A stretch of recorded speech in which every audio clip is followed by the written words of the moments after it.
Okay, so I named this talk Neo-Advaita.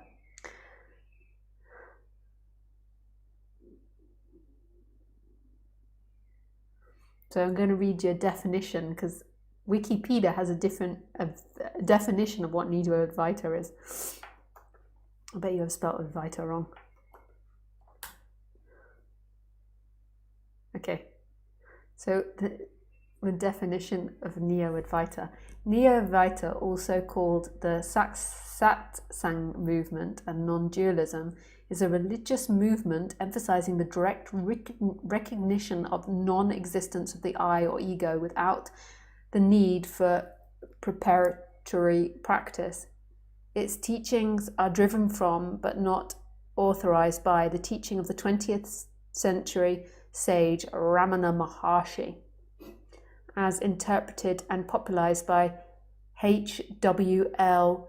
Poonaji and several of his Western students. It is part of a larger religious current called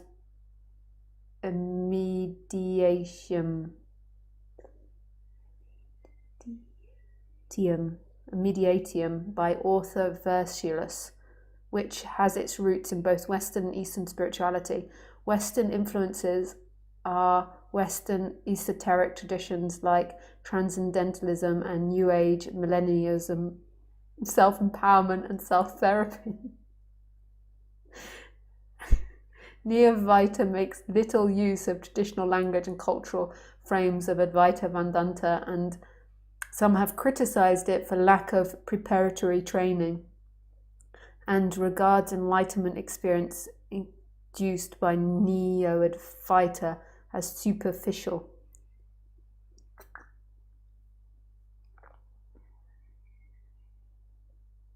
The basic practice of Neo-Advaita, it depends which Neo-Advaita teacher you go to, is self-inquiry via the question, who am I? Or simply the direct recognition of non-existence of the I or ego. The recognition is taken to be equal to the Advaita Vedanta recognition of identity of Atman and Brahma, or the recognition of formless self. According to Neo-Advaitas, no preparatory practice is necessary, nor prolonged study of religious spiritual scriptures or traditions. Insight alone suffice. Poonaji, who is credited as one of the main instigators of Neo-Advaita movement, saw the realization as in itself liberating from karmic consequences and further rebirth. According to Poonaji, karmic tendencies remain after enlightenment, but the enlightened person was no longer identified with them and therefore did not acquire further karmic consequences. According to Cohen, Poonaji insisted the realization of self has nothing to do with worldly behavior and did not believe fully transcending the ego was possible. This is pretty interesting, whoever wrote this. They didn't do an half bad job for Wikipedia. I mean, like I don't know if it's somebody that's an expert in Advaita that writes it, but somebody that's not, I don't think would like these concepts would just be like, woo, they're talking about positive thinking. But no, this person seems to understand it in some way.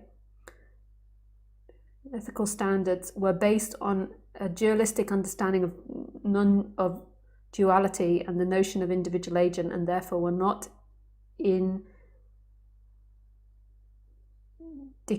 of non-dual enlightenment. For Poonaji, the goal was the realization of self. The illusory realm of relative reality was ultimately irrelevant.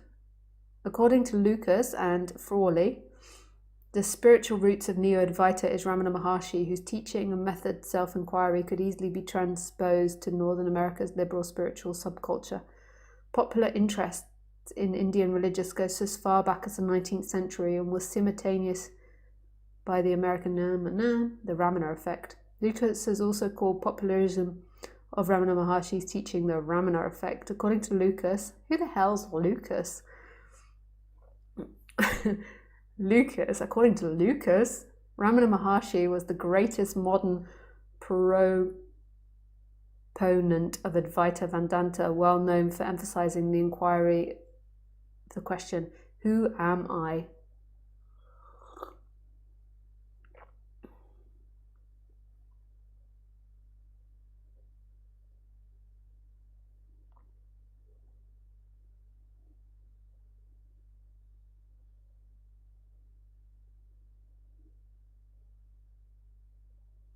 Neo-Advaita has been criticism. Neo-Advaita has been called a controversial movement and has been criticized for its emphasis on insight alone, omitting the preparatory practices. It has also been criticized for its reference to a lineage of Ramana Maharshi, whereas Ramana Maharshi never claimed to have disciples and never appointed any successors.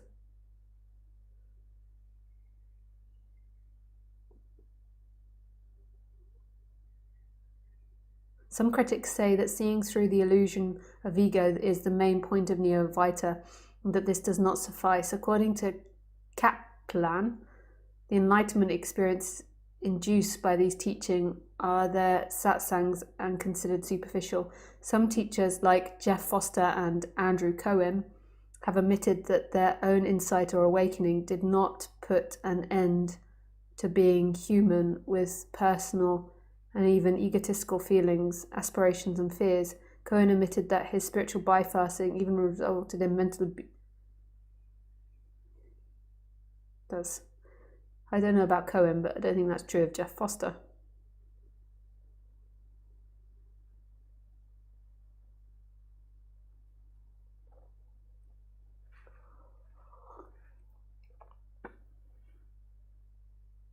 Yeah. Okay, well, that was interesting for me anyway. So, gosh, my belly is doing somersaults.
So what is neo-advaita?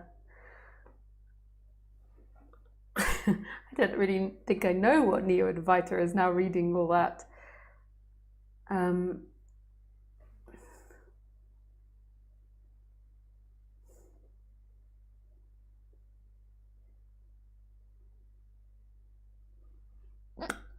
Pardon me.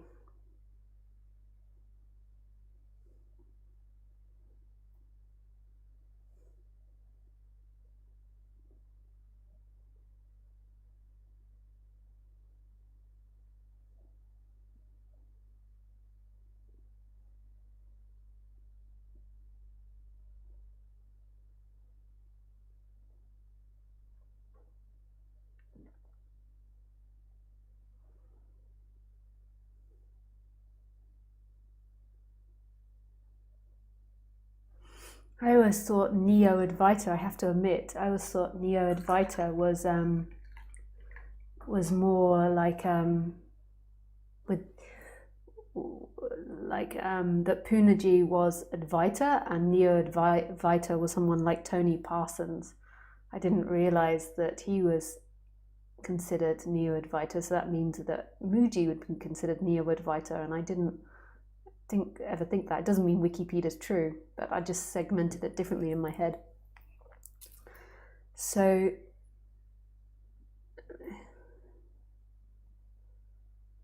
what I love about non-duality and what I always fell in love with, and I think is so beautiful and beautiful to express, is that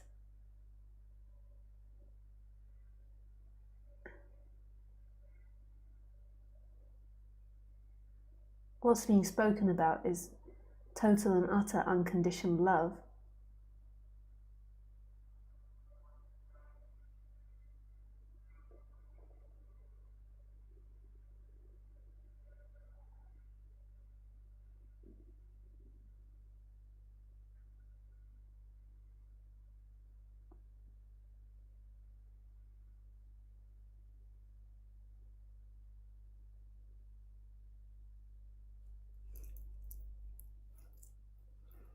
It's total love. And the reason it's total love is because it's not about you doing, you getting, or you achieving. It's that which it appears in. So the person, its whole life is always told you have to do things, you have to get things, you have to complete things, you have to be places. And the person is always striving its whole life. And the thing that I love about Advaita or neo-Advaita or whatever you call it is that this isn't about the person, this isn't about you doing. That person is already in absolute unconditioned love, and that love loves you no matter what.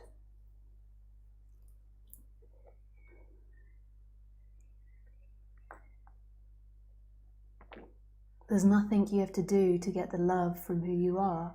It is who you are.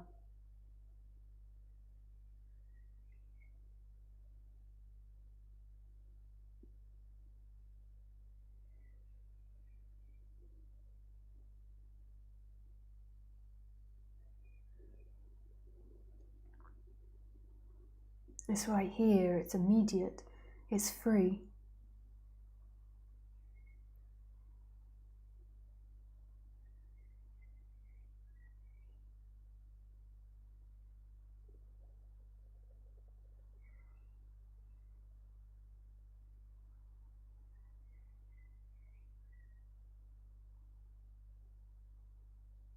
So who you truly are is this moment, is what's happening.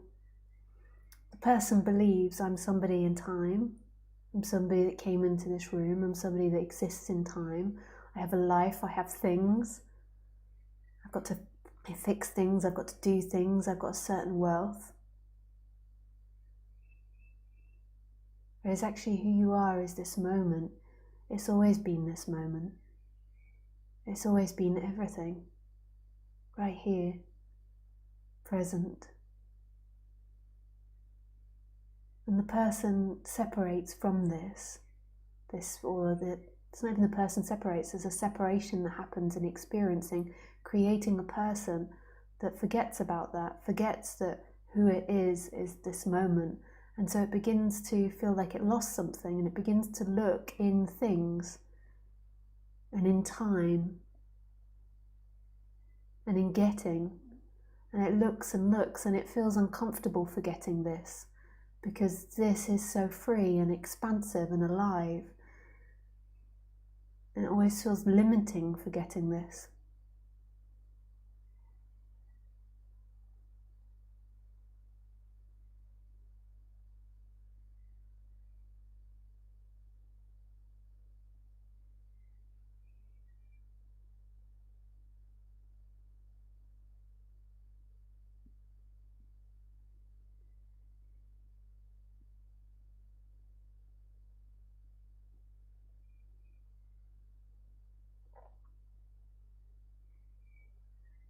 People are always waiting to arrive. Like when I catch up with my jobs, when I complete this, when I do this, when I leave this work or get to this new relationship or live in the countryside or live in the city or get more money, when I arrive, I will be content. I will make it, and then I can relax. But you're never going to arrive on the human level. The nature of life is to always change. And the person knows this because it also fears arriving, because it's also aware that where it gets to, so the new thing it buys could break or could leave, the relationship could end, the money could end, the situation could end. So it can't actually find this arrival that it's looking for, even though it wholeheartedly or adamantly believes in this arrival. It also can't find it, and also fears it because it knows it could potentially change. So you fear arriving, but you never will arrive, because you're never going to get to this place where you feel like you've made it in life. It's hopeless. It's never going to work out like that. Life is change. It's like a kaleidoscope. It's always changing. It changes, it changes, it changes. You cut the grass, it grows. You cut the grass, it grows. You make the money, it goes. You make the money, it goes. You buy a new house, it gets old.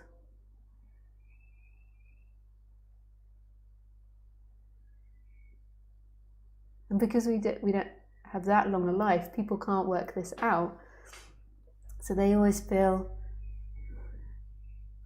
this tension and this stress attempting to get there, attempting to arrive, trying to arrive. I will arrive one day, constantly pedaling to get to this place, but you're always in the place that you seek. You're always here.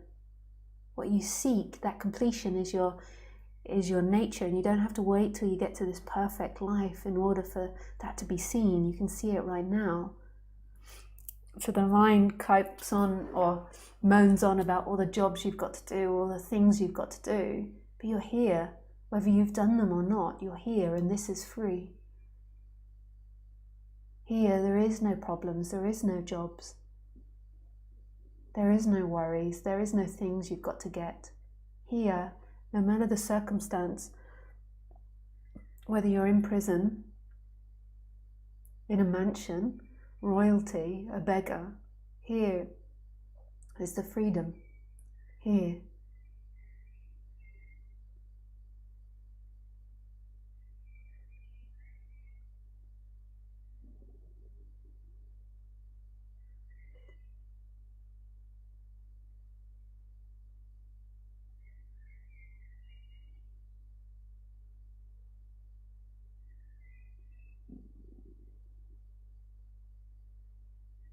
The sound of the crickets, I don't know if you can hear the crickets, the sound of the birds, the breeze on your skin, the sunlight, the feeling of your bum on the seat,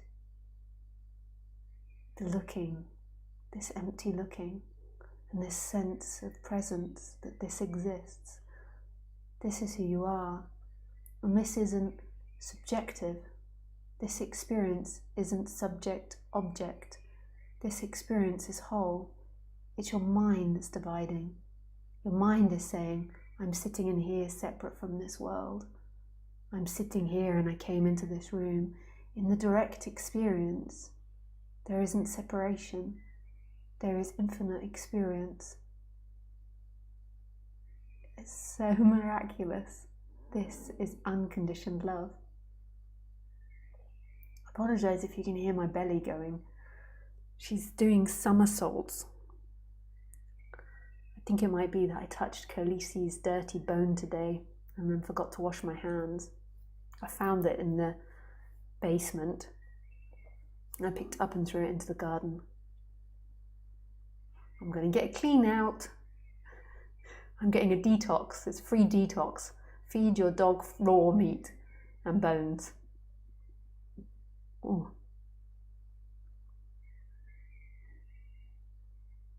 Hopefully you can't hear it. It's really loud.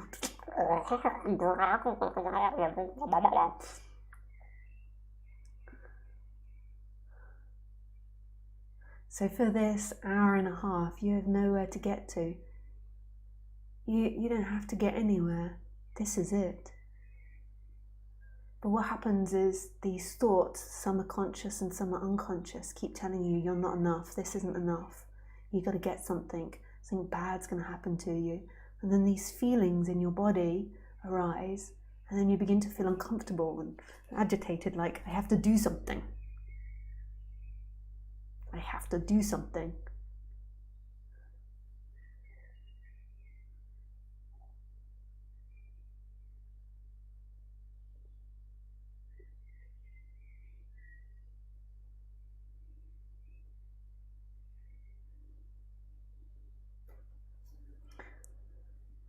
There is nothing you have to do.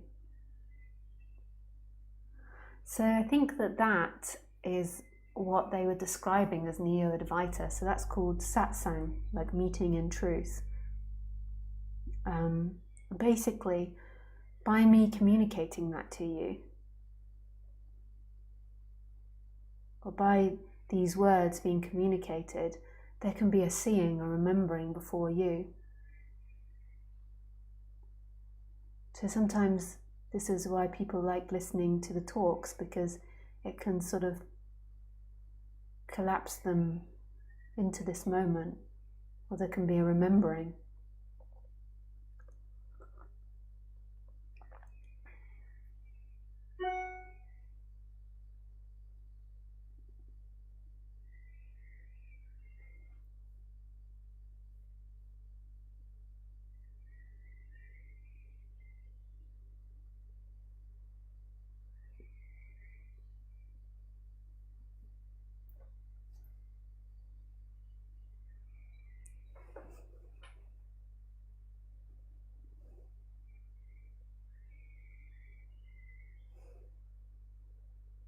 And that's beautiful.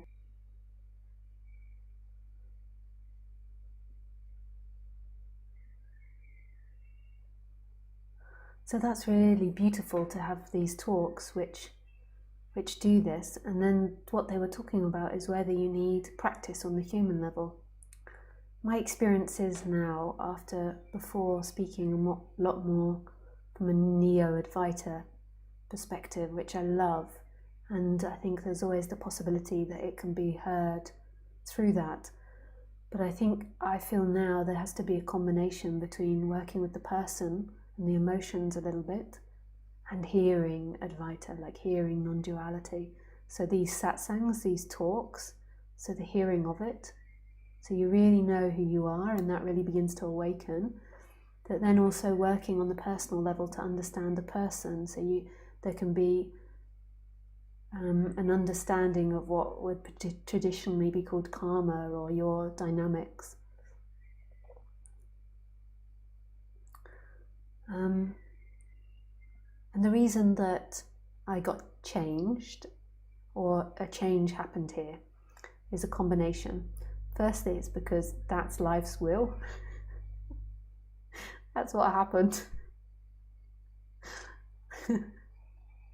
Really, we're all just puppets acting out life's will. So the ultimate thing is that was just life's will. This body just started speaking differently. So that's one answer. then on the story of things, it was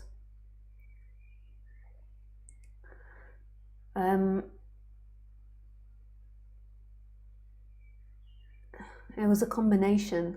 It was actually from working predominantly, not predominantly, I don't predominantly work with men, I work with women and men, but it was this change happened from predominantly working with men.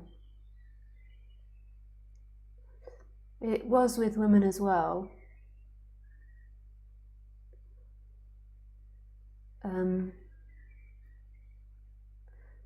But I began to realize that I attracted a lot of men. I used to think that, I'm not sure if I attract more men or women, because on Facebook I attract more women, so they say that Facebook is more women orientated, and on YouTube I attract slightly more men, so I'm not sure what it is. But it doesn't matter. So I attract a lot of men, and I particularly attract a young audience. So I attract an older audience, I attract an audience my age, but I also attract young men. And it was from working predominantly with these young men that changed me, I think. Also some other people as well I work with, but what I began to notice was a lot of young men were coming to these talks who were suffering from sense of disempowerment, of not knowing what to do with their life, of feeling like things are chaotic, and becoming very depressed because they can't work out what to do in that situation. And from working with these men, and there were some women, but it was predominantly men, because I think that there is a weakness in our society in young men currently, and I think that young men are very much at risk, which statistics show, because in our society young men don't have a place like they used to.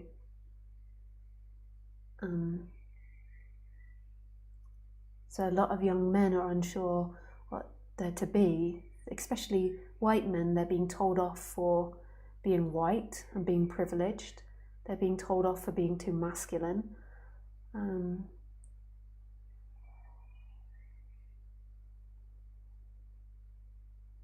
Women are a lot more liberated than they used to be, so they're also, and sometimes maybe women are really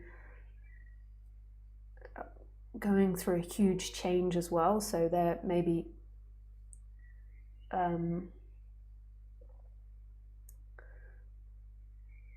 like sometimes overly harsh or aggressive with young men. And I think there's a lot of men out there that come to a feeling of disempowerment, and then they come to these talks, and these talks are beautiful. Hearing non-duality is beautiful. I want to say you're so lucky to hear non-duality. We all are so lucky to have heard it, but it's the divine will, so there's nobody really that's lucky. It's what happened, but we'll just say that for the sake of language.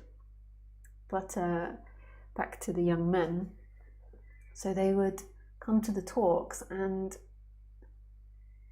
they started to use non-duality as a way to deal with all those feelings, because they also feel ashamed of any idea of therapy or asking anyone for help, because they already feel disempowered enough. But non-duality sounds really courageous, and it doesn't seem or feel to them disempowering. But when you're looking at it from the wrong perspective, it can become disempowering, So when you're using it to plaster over already feelings of disempowerment, then it can add to that. So I love saying things like, it's hopeless, there is no point, but I hold back from saying these things now because that's disastrous for somebody that already feels depressed and disempowered. So they see it as a more courageous thing and then they agree with it, but they're agreeing with it from a wrong perspective. They're agreeing with it from a suffering perspective. So they as individuals feel hopeless and powerless and like life has no point. But that's not being said from an individual perspective, and those words are actually really expansive and liberating. But it can be taken to be something that adds to this already disempowered self. And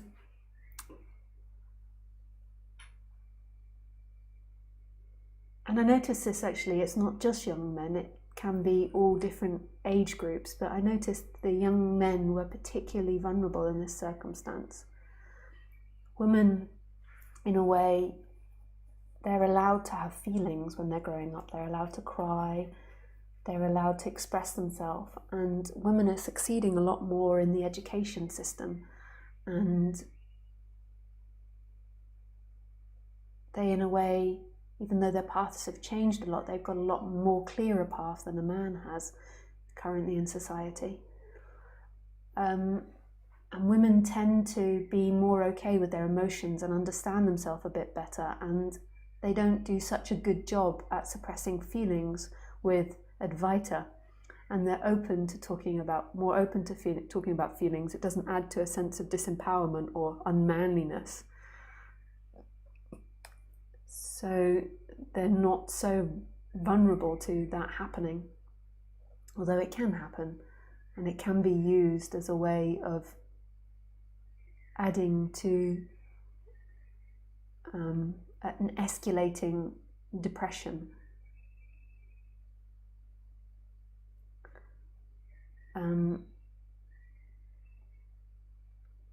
I also noticed from working with people that a lot of people just in general don't know how to deal with emotions and have a very negative outlook on life.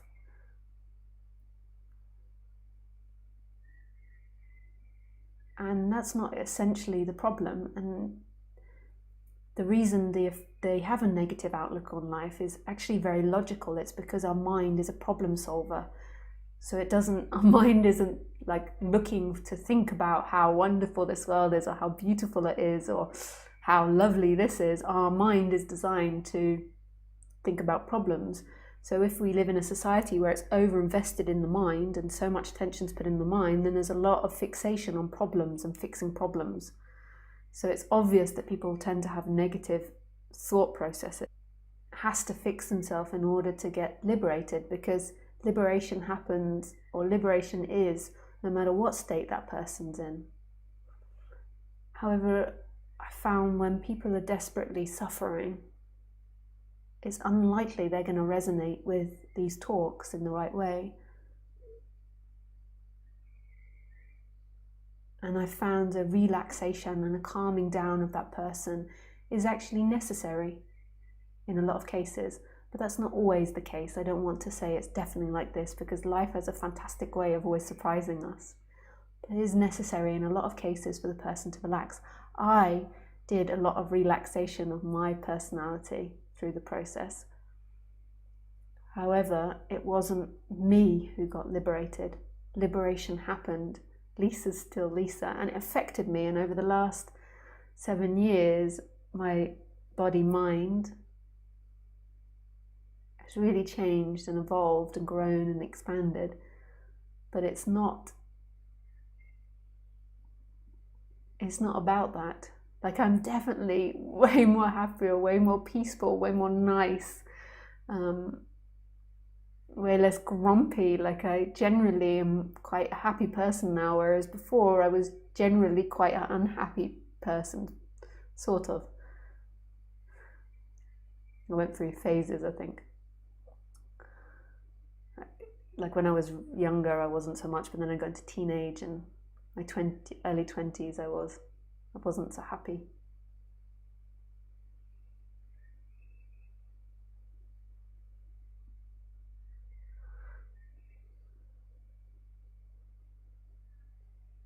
Oh my God, I love this subject. I just love it. I love it. And I love doing it through the internet like this. There's something so informal and beautiful about it. I love doing it live with people as well. So there's something really sweet about this and intimate.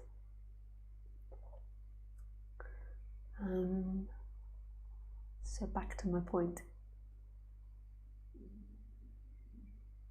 What was my point? I'm in one of those moods today, which is most probably most days, but I just can't remember. I have a terrible memory.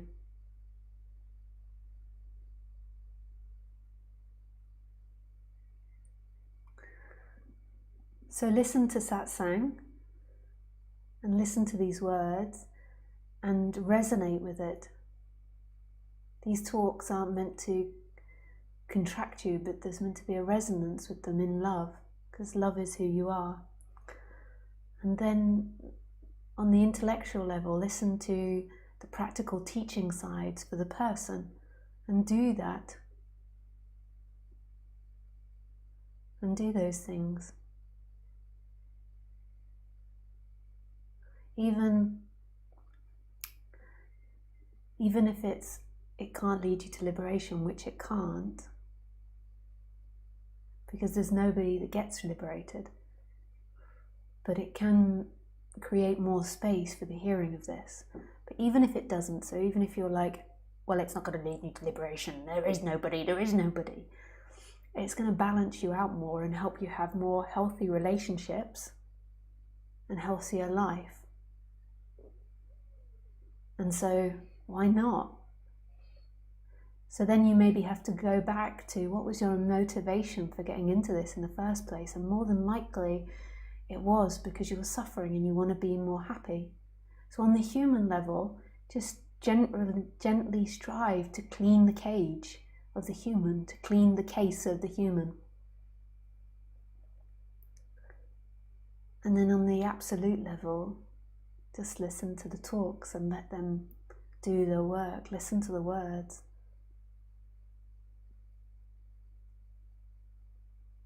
It's so beautiful.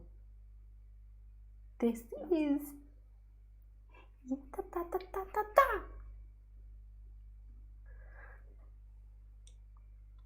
have a very small cup today. I normally have a gigantic cup, but I have a very small one today.